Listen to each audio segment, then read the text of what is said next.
Hi, I'm Ethan, and today I'm going to be reviewing the inFamous collection. This includes inFamous 1, 2, and Festival of Blood.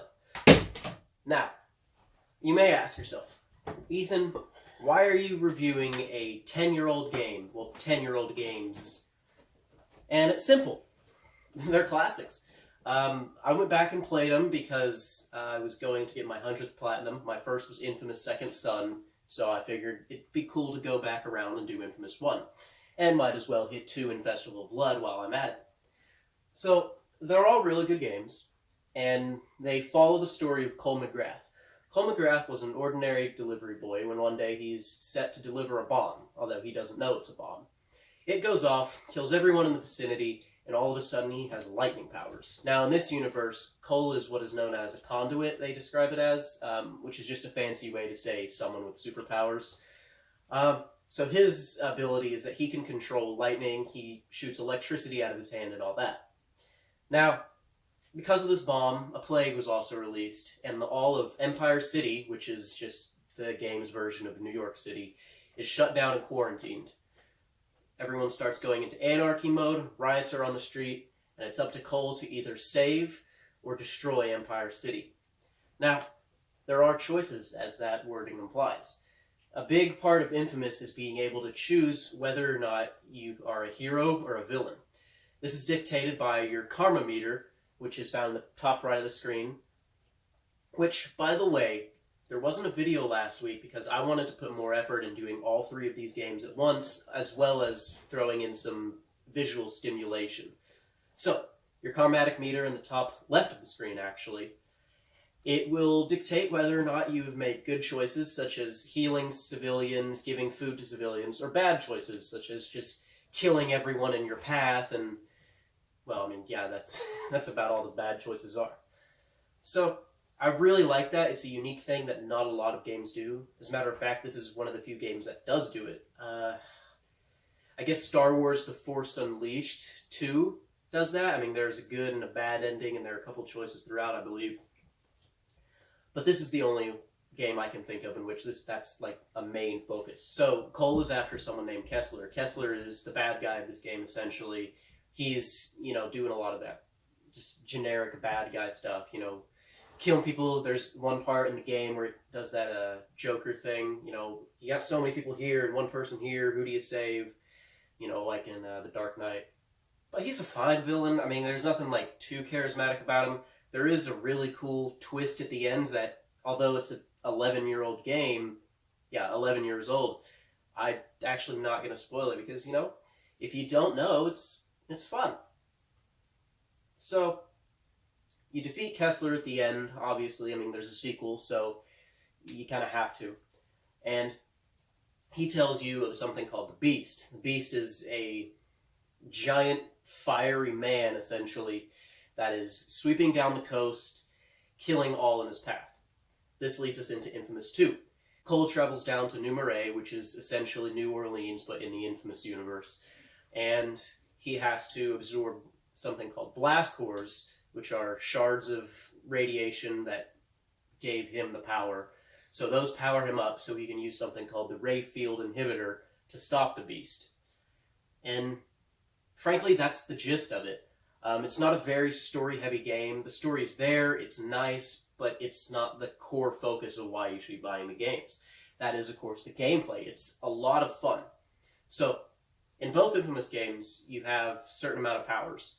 However, in inFamous 2, you can have extra powers based on your chromatic choices. There's one point in the game where you can combine powers with a fire conduit and an ice conduit, they're people, and you get some of their powers. So while you're shooting electricity, you can also be throwing ice grenades, or if you choose evil, you can do this cool little dash to the nearest person and basically burn them. There's a lot of choice there, which is something inFamous 1 lacks. Now, in inFamous 1, this really wasn't the case. Your chromatic choices wouldn't unlock any new base powers, however, they would unlock different upgrades. For example, the lightning grenade, which is 1 power. If you were good, it would stick to an enemy and have a bigger explosion, and if you were bad, it would blow up and then drop a sphere of other smaller grenades, 5 or 6, depending on how many times you leveled it up. Which brings me to the next point. I wanted to talk about all the powers. So the first one, there's this basic blast bolt. You get this at the very beginning of the game. In both games, it's just a small discharge of electricity from your hand. It's your main attack. Then there's the grenade I mentioned, which you hit by pressing square. Then there's the shockwave, which blasts a group of enemies in front of you, sort of like the thunder gun in Black Ops or a force push from Star Wars. There's also the missiles, I think that's what they're called, which is just a large, powerful bolt that has a large blast radius. In Infamous 1 and 2, the R2 buttons do different things. Infamous 1, you get a shield that can stop bullets, and in Infamous 2, you can either select a shield, a large jump up with the ice that I mentioned, that fire dash thing I mentioned earlier. There's a lightning tether, which works like the grappling hooks in the Arkham games. You know, you can throw it at a building and be pulled up. And I believe that's all of them. It's a lot of fun. Correction, there's this, I think they called it the kinetic pulse, which you can lift up items and throw them. That's also a lot of fun. So overall, the Infamous games are a lot of fun to play, and they have a decent story to help push the gameplay along and, you know, give you some objectives.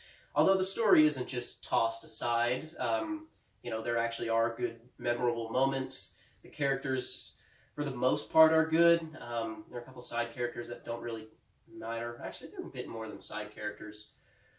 Mainly, I'm thinking of the characters Quo and Nix from Infamous 2. More so Nix. They're just kind of there for you to select your good or evil choices. Which is another thing that brings me to in Infamous 2 versus Infamous 1. Infamous 1 doesn't really have any karma-specific missions. By the end of the game, good or evil, you still played the game the same way. All the cutscenes were the same except for, like, 2. In Infamous 2, there are certain missions in which you require either a good or evil approach. For example, you need to have the support of a rebel group to fight Militia and Numerae. You know, Militia is the bad guys in Infamous 2. Well, side bad guys. And what you do, you either dress up like Militia and assault a bunch of rebels so the rebels will get angry and fight with you, or you feed the rebels, or you give the rebels a bunch of medicine, win their sympathy, and then go fight the militia. I like that there are missions that are impacted by your karma and have different routes you can take. However, I think it's too black and white.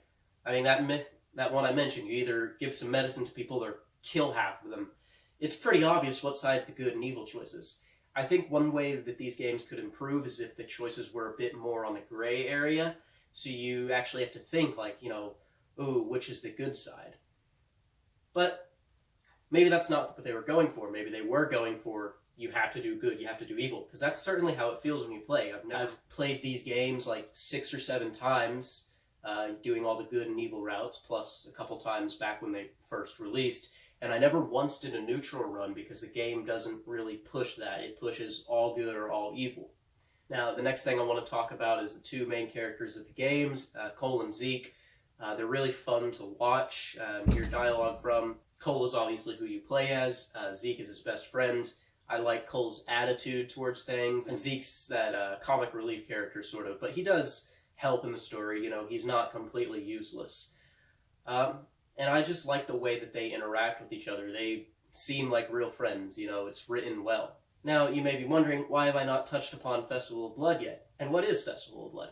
Infamous Festival of Blood is a non-canon, standalone side game set during the events of Infamous 2, in which Cole gets bitten by a vampire and, as the Lost Boys taught us, has to defeat the head vampire so he can turn back to normal. This isn't necessarily like a bad game by anything, you just kind of question why was it made, because it is fun. The aesthetic of the city changes, it's all night and gothic, there's like a big Halloween festival going on, and there's some new powers. You hold up on the D-pad and you can fly around, it's cool. But there's not a lot of substance. I beat it in about two hours, the whole story, so it's very short. And actually, it technically doesn't come with the collection anymore because it's a download code, while the other 2 are discs, and the code expired in 2013, at least in my copy. So, yeah, there's that. All in all, I think Infamous 1 is about a 7 out of 10. I praise it like it's the best game ever, but the drawbacks are it has some terrible graphics. I know it's kind of stupid complaining about graphics from a 10-year-old game, but man, they're bad to look at. Also, it's just lackluster compared to Infamous 2. You know, there's so many more powers, and there's so much that Infamous 1 could have done.